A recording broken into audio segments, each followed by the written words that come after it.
"Are you deaf, old man?" I said, "This area is restricted. Now move along before I have you escorted out of the building entirely." The voice was sharp, laced with the kind of impatient arrogance that only comes from youth and a freshly pressed uniform. Lieutenant Gavin Kent stood with his hands on his hips, his polished boots gleaming under the sterile fluorescent lights of the corridor.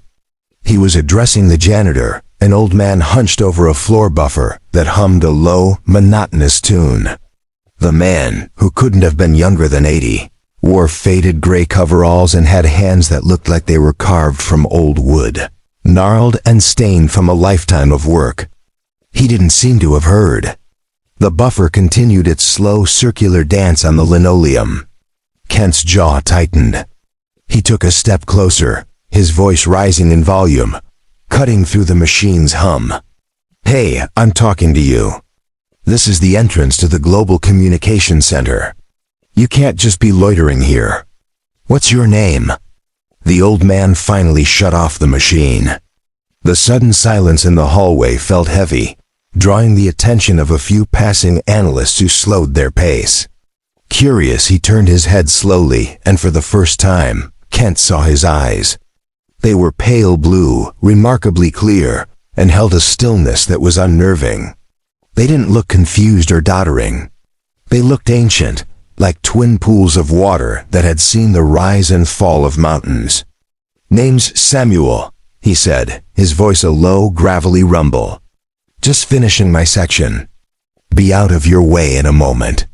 "Your section ends at the red line, old-timer," Kent snapped, pointing to a painted demarcation on the floor 10 feet back. "This is a level 4 secure zone. How did you even get this far? Did you lose your way?" The condescension dripped from every word. He saw a frail, elderly janitor who was probably going senile, a potential security risk born of incompetence. He saw a problem to be managed, a box to be ticked on his daily report. Samuel's gaze drifted from Kent to the thick, soundproof glass wall of the conference room beside them. Inside, a dozen high-ranking officials, including the facility's commander, were gathered around a large table, their faces tight with concentration. A massive screen on the wall showed a video feed of several foreign dignitaries. It was clearly a meeting of immense importance. "They moved the line," Samuel said, his voice calm and even. He turned his steady gaze back to the lieutenant. "Happened this morning. Memo came down from facilities management. My supervisor initialed the work order." Kent scoffed. "A memo? I'm the floor security officer for this wing. I would know if the restricted perimeter was changed. Now I'm not going to ask you again. Take your machine and go." To punctuate his command, Kent reached out and grabbed Samuel's arm. It was a mistake. The moment his fingers closed around the thin bicep, he felt something that didn't belong. Under the loose fabric of the coveralls, the old man's arm was not the frail, withered limb he expected. It was ropey and hard as iron cable. The surprise made him hesitate for a fraction of a second. In that second, Samuel didn't flinch. He didn't pull away. He simply stood there, his placid expression unchanging, letting the young officer hold his arm. The message was clear, delivered without a single word. "You are not a threat to me." The quiet dignity of it was more infuriating to Kent than any outright defiance would have been. He felt his face flush with anger and embarrassment as the passing analysts now openly stared. His authority was being challenged not by a soldier, but by a janitor. "That's it," Kent seethed, tightening his grip. "You're coming with me. We'll see what your supervisor has to say about this." But Samuel's attention was no longer on him. His gaze was fixed on the silent drama unfolding inside the glass room. The American commander was leaning forward, his brow furrowed. The translators in the corner were speaking frantically into their headsets, gesturing with their hands. On the screen, one of the foreign officials, a man with a severe face and a tribal headdress, was speaking, his words obviously causing agitation. A young analyst, Specialist Eva Rosales, hurried past carrying a tablet. She was a gifted linguist recently assigned to the GCC. She too glanced into the room, her expression clouding with concern. The official was speaking a notoriously difficult dialect of Farsi, one spoken only in a remote mountainous region bordering Afghanistan. Even their best interpreters were struggling. They were getting the gist, but the nuance, the critical life or death nuance, was being lost. She could hear the garbled, uncertain translation coming from a speaker just outside the door. Then she heard another voice, low and right beside her. He's not threatening to close the pass. He's warning them. He's saying the pass is already compromised by a third party. He calls them the Shadow Walkers. Eva froze. She turned to see the old janitor Samuel standing perfectly still, his eyes locked on the man on the screen. He hadn't been speaking to her or to the lieutenant who still had a hand on his arm. He had been speaking to himself, a soft guttural murmur. The Farsi was perfect. Not just the words, but the accent, the rhythm, the cadence. It was the Farsi of a native speaker. Before she could process this, the conversation in the room shifted. A different official, this one from a West African nation, began to speak rapidly in a dialect of Hausa, his tone sharp and accusatory. The translator scrambled to switch gears again. The quiet voice beside her said, "They misunderstand. He is not accusing them of theft. He is asking for the return of a guiding star, their name for a stolen navigation device. He fears it will be used to bring fire from the sky upon his people." Ava's mind reeled. This was Hausa, and not the standard dialect taught at the Defense Language Institute. This was a rural variant thick with idioms she had only ever read about in textbooks. She looked from the janitor to the lieutenant, who seemed oblivious, too wrapped up in his own petty power struggle. The main screen switched again. A stern-faced Russian general was now speaking, his words clipped and... Croft simply looked at the general, a flicker of sad recognition in his eyes, and gave a slow, tired nod. "It's been a long time, General," he said quietly. "I go by Samuel now." The general held his salute, his arm trembling with emotion, then turned his flinty eyes to the petrified Captain Hayes. His voice dropped, lethally cold. "Captain, what is your name?" "Hayes, sir." "Captain Robert Hayes," he stammered, rigid with fear. "Captain Hayes," the general said, voice dangerously low, "you had your hands on a living Medal of Honor recipient. A man whose real name is so classified, it's still redacted in the official archives. A man who single-handedly held off an entire NVA battalion for 3 nights to protect a downed pilot. A man this country left for dead because no one believed he could possibly survive." He paused, letting the weight of his words crush the young captain. "That downed pilot," the general continued, his voice cracking, "was my father." A gasp rippled through the crowd. Hayes's pale face turned to ash as the ground seemed to fall away beneath him. He looked at Samuel's steady, forgiving eyes and saw not a feeble old man but a titan, a ghost from history standing before him. "This man," the general boomed, regaining his full command voice, "is not a guest. He is not a visitor. He is a shrine. This ground is hallowed because he is on it. His presence honors us, Captain. Do you understand that?" "Yes, sir," Hayes choked, his arrogance shattered. I didn't know, sir." "I'm so sorry." He turned to Samuel, pleading. "Sir, my deepest apologies." Samuel raised a hand, stopping him with quiet authority. "The boy was doing his job, General," he said calmly. He saw an old man who looked out of place. He was protecting the decorum of the ceremony. There's no fault in that. This grace, this immediate forgiveness, devastated Hayes more than any reprimand could. It showed the vast gulf between his own pride and the monumental character of the man he had disrespected. From the edge of the formation, Leo broke rank and ran toward them. The ceremony just concluded. He rushed to his grandfather's side, confusion and concern on his face. "Grandpa, what's going on? Are you okay?"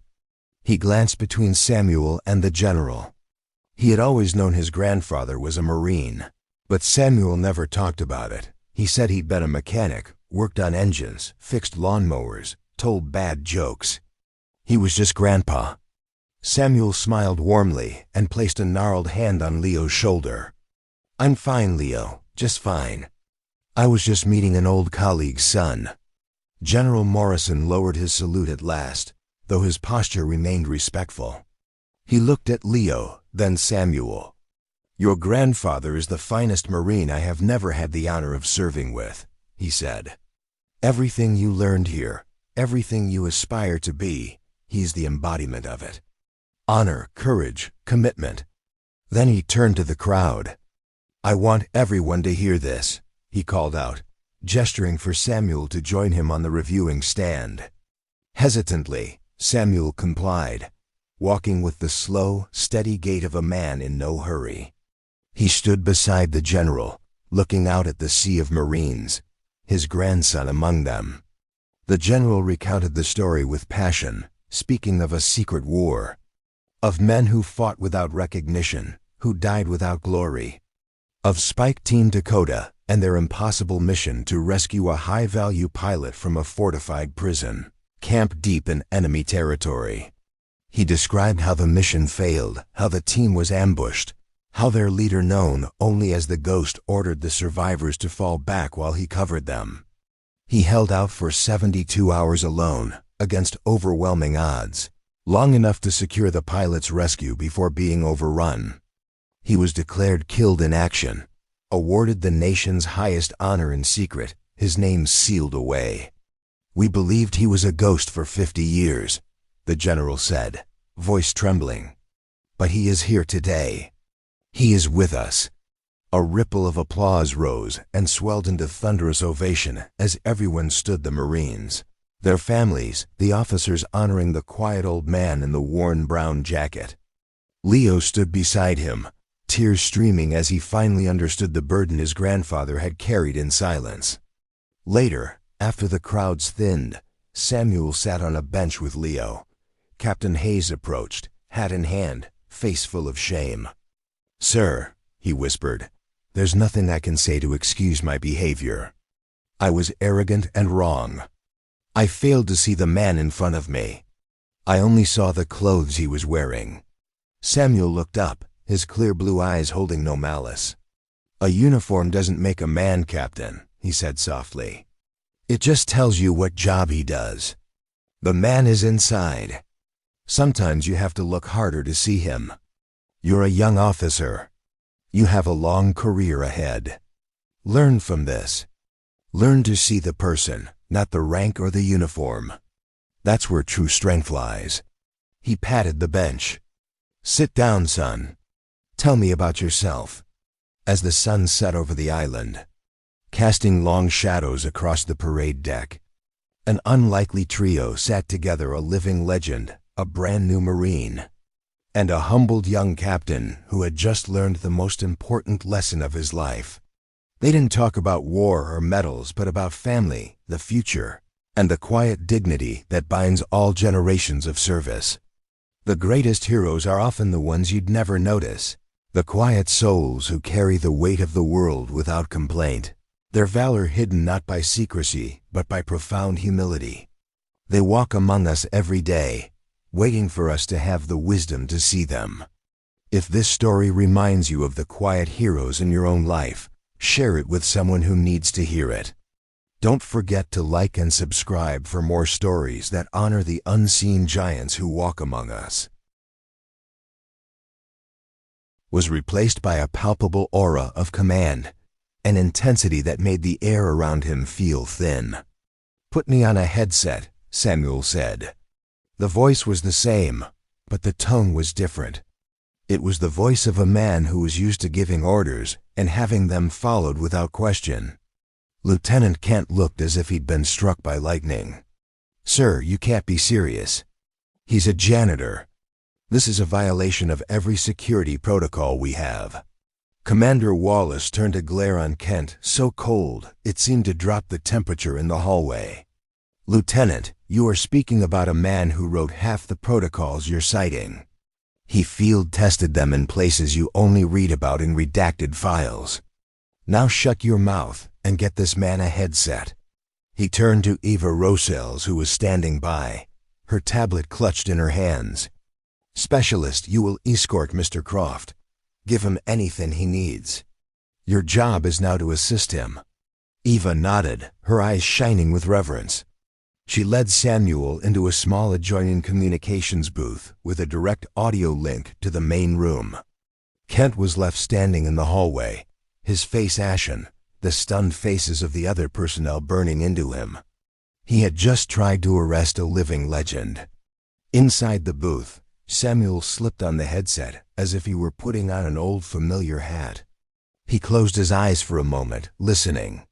The cacophony of voices from the meeting filled his ears: Farsi, Hausa, Russian, Mandarin, and the frantic, flawed English translations layered over them. For anyone else, it would have been an incomprehensible wall of sound. For Samuel, it was a symphony.